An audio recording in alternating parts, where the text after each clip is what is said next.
Okay, so I've been wanting to make this video for a little bit of time now, and well, here we are. I've had the Mavic 3 for over 100 days, put it through its paces, and really trying to get the most out of it.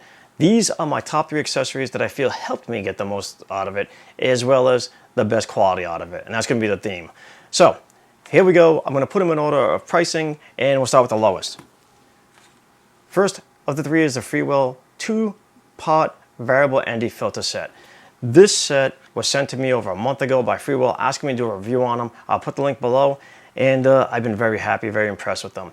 The build quality is fantastic. The way it fits on the drone is seamless. It covers both the cameras, so you can use it in both the standard as well as the zoom mode. And man, it covers a wide variety from ND4 all the way up to ND512. So whether you're in some extreme bright light or low light scenarios, want to do some long exposures, or just the ease of use of having a variable ND filter, these are the way to go. Now, a couple of keynotes for quality-wise. Number 1, I haven't experienced any vignetting in all the paces I've put it through and all the different scenarios I've put it through. There's no vignetting or unwanted vignetting on there, and I'm really happy about that. Now, the second is the bonus. The bonus is when you have the smaller one, the ND4 to ND32, when you don't want an ND filter, any neutral density at all, turn it to the Freewell logo, and it's like having none. So I leave that one filter on my drone at most times.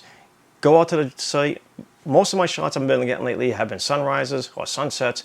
So if it's a sunrise, I already have that ND filter on. I have it turned to the logo so it's 0. So pre-sunset, I'm getting some maybe nighttime shots of the city, or I'm getting a state house or something.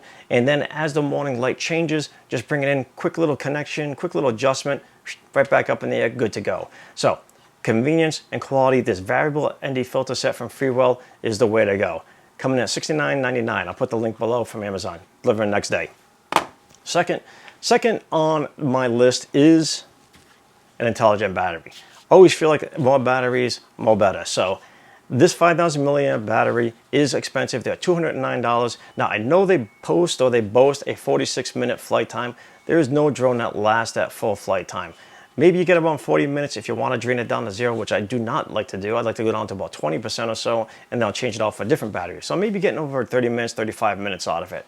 I find more often than not, I bought the Fly More combo, but I find more often than not that I'm using up to my 4th battery more than I'm not using, only using 3. Really convenient factor, and again, more power means I'm able to finish off a punch list. I don't have to worry about charging on the fly. Maybe I'm not always near my vehicle. Maybe I don't have the ability to keep a big power bank with me. I'm on a hike or something like that. So having that 4th battery really comes in handy. So whatever your scenario is, an extra battery is a good accessory to have. Okay, so my 3rd accessory is the Aussie Pro. Now, the Aussie Pro is expensive. It comes in at almost $1,200, but it's worth it. I mean, in my opinion, it is. If you're buying the Mavic 3, there's a good chance you're probably buying it for some commercial work, professional work, and this thing makes your life easier and convenient. You don't have to use your phone. That is a big key for me. I don't like flying with my phone. I don't like putting it in airplane mode. I just find it very inconvenient. Not to mention, I also don't like flying with a tablet. I find it to be uncomfortable and awkward, where this is very ergonomic and it sits nicely in the hands. Not to mention, it's also brighter than my phone. It's got 1,000 nits to it, that 5.5-inch screen, and it's made for the Mavic 3. It has a bigger battery in it. It has a 5,000 milliamp battery. So this way I get all day's worth of power out of it. I get all day's worth of work out of it. I've used all 4 of my batteries with the Mavic 3 and still had power to go, which is good because this has had firmware updates just as well as the Mavic 3 has. So the Mavic 3 is up to its full capability now that it had all those updates done. This drone with its updates also controls now the Air 2S. So when I'm all done using my 4 batteries on the Mavic 3, I still got plenty of power to use the batteries on the Air 2S. And who knows, maybe with another firmware update, it'll control the Mini 2. Fingers crossed. But anyway, I'm not even touching on everything this thing can do. I mean, it also has that better processor in it.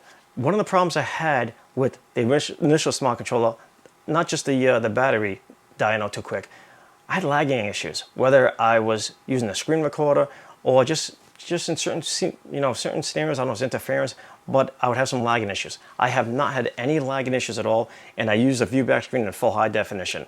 So this thing has been worth it for me, and I feel like it is definitely in my top 3 accessories for the Mavic 3. So that's it. That's my top 3. If you want to discuss anything that I didn't touch on, let's have a good conversation. If you feel your top 3 is something different, again, hit me up in the comments. Let's have a good one. If you enjoyed the video, give me a thumbs up, and if you want to see more, subscribe. I'll catch you next time. Later.